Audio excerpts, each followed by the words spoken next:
Hi everyone, and welcome back to Peyton's Pitch, the show where I'm trying to be right.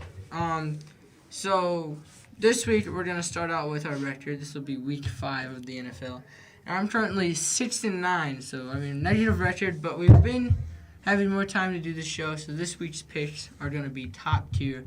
So if you're putting money on it, put money on my teams. I am at 7-8, also a negative record, but I believe I can redeem myself this week. All right, we're gonna start out with a banger Thursday night game.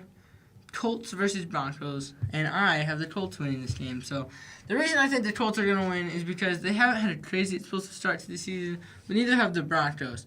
And I really think that the first week, Jonathan Taylor got a ton of touches, and he was killing it for that team. So if Jonathan Taylor is able to get as many touches as he did first week, or if they're able to, just give him the ball, they should win this game. So, get Jonathan Taylor starting. And it's not biased because I have him on my fantasy team. It's been a first-round page on him. So there should be a run all over that defense.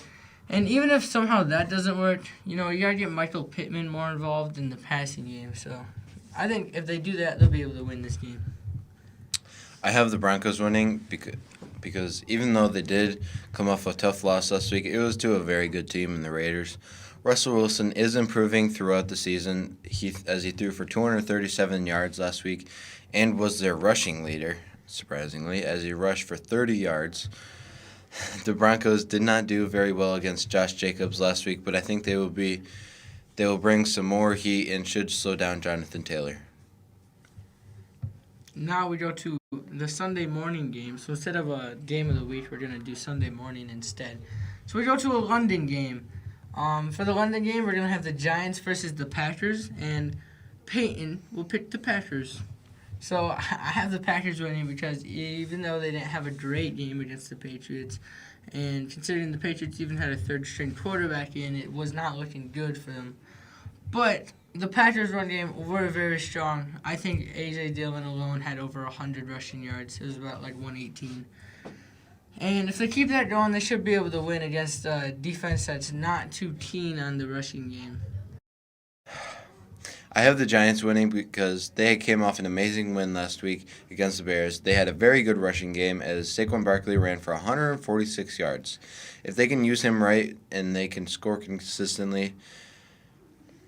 Their defense didn't do the greatest against Fields last week, but they are going against a less mobile quarterback and will be able to spend more resources on the passing game. Okay, so now we have the local game. It'll be the Lions versus the Patriots. And we both actually have the Lions winning this game. And with the Patriots in a quarterback situation that they're in right now, and the Lions with the high-scoring offense that they have, we think the Lions offense will be able to put up lots of points against this Patriots defense. And I think it'll come down to a shootout because both defenses, I don't think, will do much. And with them being on their third-string quarterback, the Patriots, Bailey Zappi, I think the Lions team should be able to win this. So, for as long as the Lions defense kind of holds them a little bit, but go Lions. For the Sunday night, we have the Cowboys versus the Eagles. We both have the Eagles winning this game because the Eagles are the only undefeated team left, and there is a great reason why. The explosive offense the Eagles have and the Cowboys down their starting QB, the Eagles should be able to win this game. And then Monday night, we have the Raiders versus the Chiefs. And I think after the win the Chiefs just had, beating Tom Brady and putting up the amount of points they did, they'll be ready to beat their rivals, the Raiders. And if they can keep the Raiders' passing game contained in Devontae Adams, shut down, then their offense should be able to score a lot against their defense. So the Chiefs should win this game. That has been Peyton's Picks. Come back next week to see what our picks are.